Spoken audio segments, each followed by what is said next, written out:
So what's our argument?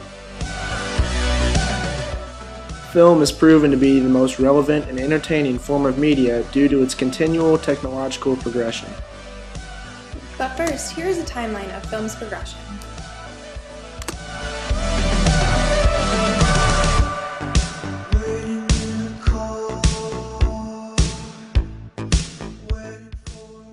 A silent film is a film with no recorded sound.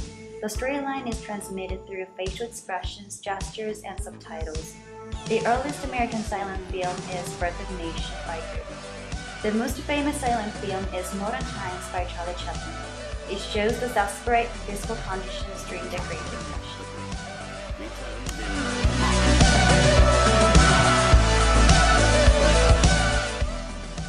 In 1927, Warner Brothers released the first film featuring spoken word, The Jazz Singer.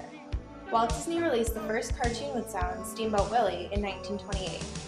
These early sound films were recorded using a Vitaphone, along with bulky camera equipment. Some issues, such as microphone problems and untrained silent film actors, caused these early films to be tough to produce and not to be as well received by the public as films today, as seen in Warner Brothers' 1952 color film, Singing in the Rain.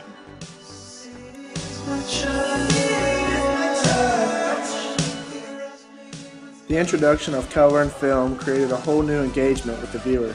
When Becky Sharp came out in 1935, audiences were visually stunned with the introduction of color and film. Soon after, The Wizard of Oz was released, which was so popular that till this day most believe is the original color film. Since these originals, color film is yet to slow down. Color has stretched from motion picture to animation, with blockbusters such as Toy Story and Snow White.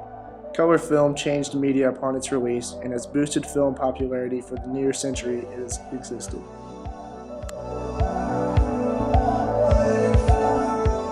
Since 2003, 3D films have really caught on, starting with James Cameron's Ghost of the Abyss. But up till the 1980s, this is what 3D technology looked like. While the 3D stereoscope was patented as early as the 1890s, the first commercial 3D film was The Power of Love in 1922. Cut to 2009 when we saw Avatar, shot with special 3D cameras. Indeed, the biggest problem with 3D films today is quality, as most films are shot in 2D but converted to 3D, ruining picture quality. So has film progression shown success in today's era? To find out, we asked the public sphere how they feel about 3D movies. To pay extra to watch a 3D movie in theaters? Yeah. Yes. Alright, awesome. No. No? Definitely not. And why not?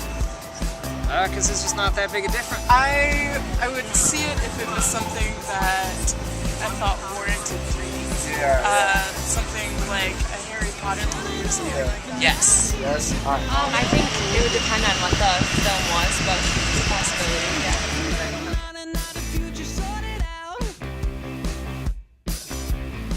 I think I prefer to watch a movie because I think I enjoy like the plot lines of the movie. So like in video games, a lot of times I try to do plot lines and stuff like that, but movies can really like engage you.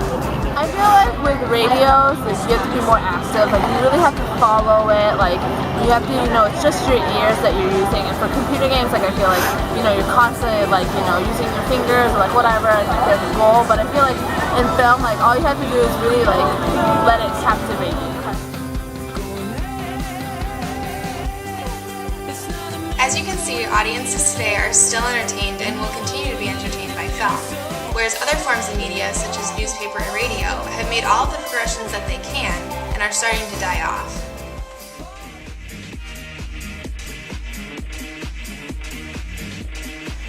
As seen from the timeline, film progression is stunning to this day.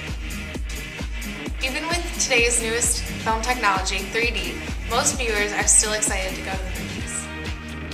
With each progression in film, it offers new entertainment that no other form of media has been able to match. Hopefully the film will continue to entertain audiences through centuries. Barbara Streisand.